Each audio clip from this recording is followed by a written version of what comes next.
মহাকুম্ভে রাষ্ট্রপতি দ্রৌপদী মুর্মু পূর্ণ ডুব দিলেন ত্রিবেণী সঙ্গমে। তার সঙ্গে ছিলেন উত্তরপ্রদেশের মুখ্যমন্ত্রী যোগী আদিত্যনাথ এবং রাজ্যপাল আনন্দীবেন পটেল।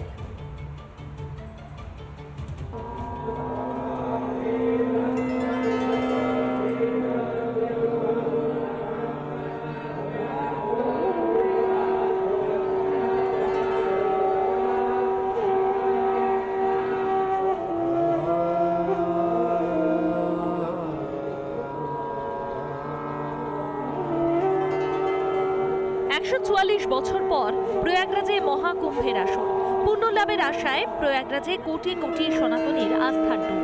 মহাকুম্ভে সোমবার আস্থার ডুব দিলেন দ্রৌপদী মুর্মু। বৈদিক আচার মেনে মন্ত্রপাঠ সেরে গঙ্গা, যমুনা ও সরস্বতীর মিলনস্থলে পুণ্য স্নান করেন রাষ্ট্রপতি মুর্মু।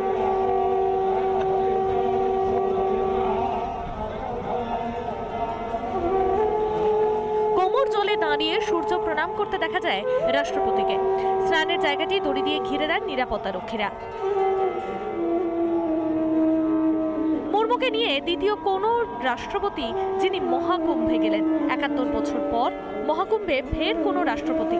এর আগে ১৯৫৪ সালে মহাকুম্ভে গিয়েছিলেন ডক্টর রাজেন্দ্র প্রসাদ।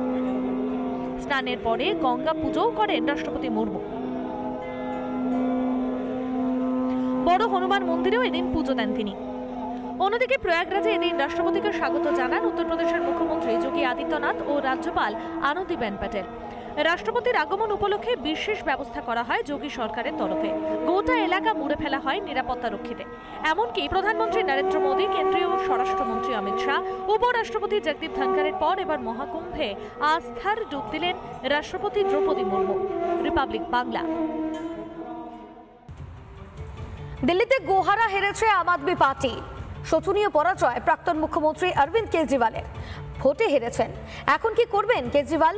কেজরিওয়ালের কাছে এখন কোন বিকল্প পথ খোলা রয়েছে?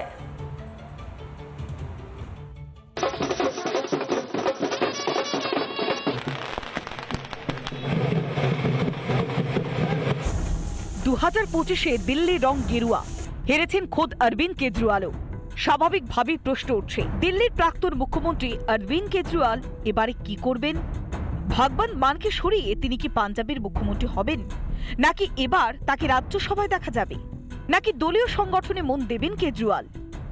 দিল্লি ভোটের ফলাফল স্পষ্ট হওয়ার পর দিল্লির বাতাসে ভাসছে এমনই জল্পনা। রাজনৈতিক পর্যবেক্ষকেরা মনে করছেন, দিল্লি থেকেই রাজনীতি করবেন কেজরিওয়াল। দলের সাংগঠনিক কাজকর্ম করতে পারেন তিনি। দলের বিস্তারে জোর দিতে পারেন আপের আহ্বায়ক। আবার রাজ্যসভায় যাওয়ারও জোর সম্ভাবনা কেজরিওয়ালের। দিল্লি থেকে সেই সম্ভাবনা অত্যন্তই ক্ষীণ। দিল্লিতে রাজ্যসভার 2টি আসন, একটি আসনে স্বাতি মালিওয়াল, অন্যটিতে রয়েছেন ইন্দি গুপ্তা। সেক্ষেত্রে পাঞ্জাব থেকে কেজরিওয়ালের রাজ্যসভায় যাওয়ার সম্ভাবনাই প্রবল। অন্যদিকে পাঞ্জাবের 7 জন সাংসদ রয়েছেন। যে কোনো একজন সাংসদকে পদত্যাগ করিয়ে সেই জায়গায় কেজরিওয়ালকে নিয়ে যাওয়ার সম্ভাবনাও প্রবল। की समस्या क्या है कि वो अब आम आदमी नहीं रह गए हैं। उनको शीश महल में रहने की आदत पड़ गई है, उनको सिक्योरिटी लेके घूमने की आदत पड़ गई है, तो वो बिना सरकार के रह नहीं सकते। अब दिल्ली में तो सरकार रही नहीं है और उनको आदत पड़ी है सरकार खेलने की। तो पंजाब में सरकार है, दिल्ली की पहली फुर्सत आते ही है पंजाब की सरकार में इंटरफेरेंस शुरू कर दिया। इतना है। Kejriwal is not a political person. Arvind Kejriwal is basically a social man. Anna হাজারের সঙ্গে তিনি যখন আন্দোলন শুরু করেছিলেন, অরবিন্দ কেজরিওয়াল তার থেকে 1 ইঞ্চি এগোতে পারেননি।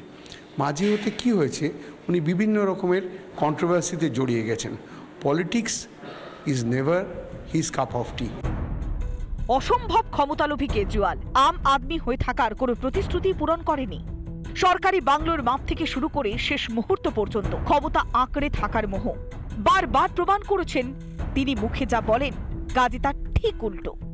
তাই যে কোনো উপায়ে রাজনীতির ময়দানে টিকে থাকতে রাজ্যসভার সবথেকে সহজ এবং স্বাভাবিক বলে মনে করছেন রাজনৈতিক পর্যবেক্ষকরা। রিপাবলিক বাংলা। নানা ধরনের কন্টেন্ট দেখার জন্য লাইক করুন, শেয়ার করুন আমাদের ফেসবুক পেজ, সাবস্ক্রাইব করুন আমাদের ইউটিউব চ্যানেল। পাশাপাশি অন্যান্য ব্রেকিং নিউজের জন্য অবশ্যই চোখ রাখুন রিপাবলিক বাংলায়।